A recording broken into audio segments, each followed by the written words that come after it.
Dave McNamara is here with tonight's Heart of Louisiana. Well, John and Nancy, the Chitimacha were once the dominant Native American tribe in southeast Louisiana. Their land stretched from the New Orleans area west through the bayou parishes of Baton Rouge, almost to Lake Charles.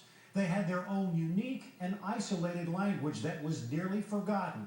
And even the Chitimacha find it hard to believe the amazing circumstances that saved their language.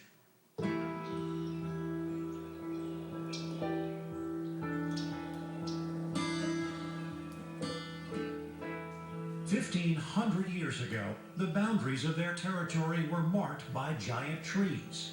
The Chitimacha people lived along the bayous of South Louisiana. Today, their small reservation is near Bayou Teche in the southwest Louisiana town of Sheridan. In the cemetery of the local Catholic Church, you'll find the grave of Delphine Stouff, the last of the tribe's medicine women. And when she died in 1940, it was believed that the Chitimacha's native language was also buried with her. With Delphine died the last person that was fluent. So it looked like that our language would be totally gone forever. Facing sometimes brutal discrimination in the early 20th century, Chitimacha parents stopped teaching their language to their children. It wasn't taught in schools and was rarely spoken at home. I heard eating words such as sacamite, and that's with corn that you boil it, prepared a certain way, and that was our Friday meal. At age 84, Heloise Lang has faint memories of a few Chitimacha words spoken by her parents.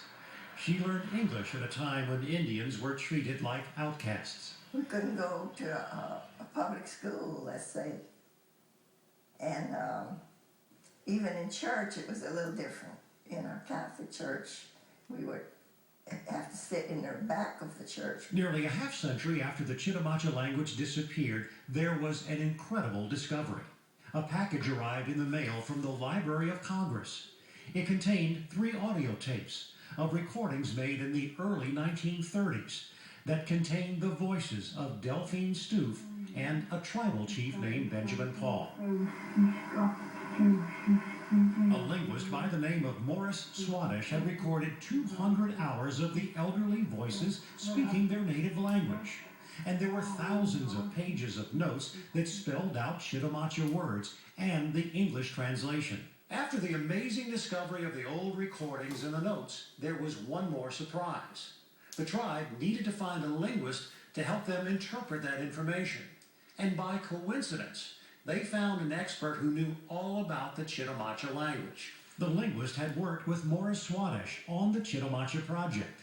In 1997, a meeting was arranged with skeptical tribal elders. And then we got him to speak a few words, and then you really could see it in their faces. Some of them just sat there and cried. Others, started smiling and recalling terms that they had heard from their parents and grandparents. Achi. At the tribal elementary school, kindergarten students learned Chitimacha names for animals. Kumi. Kumi.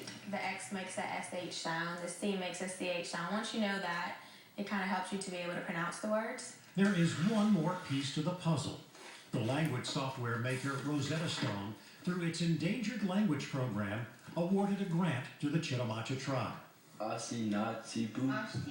Tribal members provided the voices and pronunciations for the popular language learning program. It made me proud that I was able to give something back. Teacher Rochelle Vilkin was one of the voices. In English, I am eating a red apple.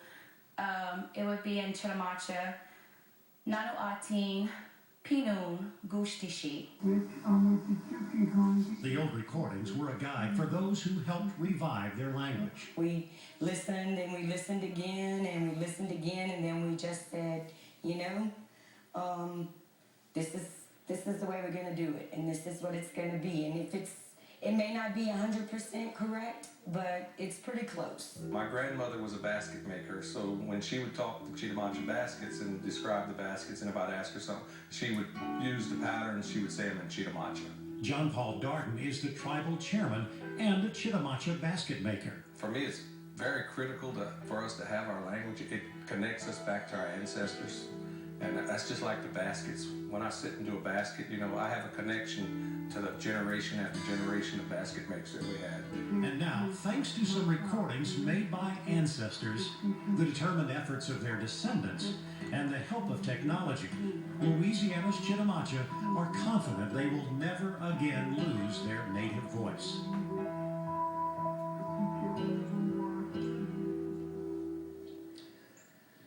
There are about 1,200 members of the Chitimacha tribe, and every member will get a copy of the language software so they can begin to learn to speak Chitimacha. And tribal leaders hope that one day soon they'll actually start hearing conversations spoken in their native language.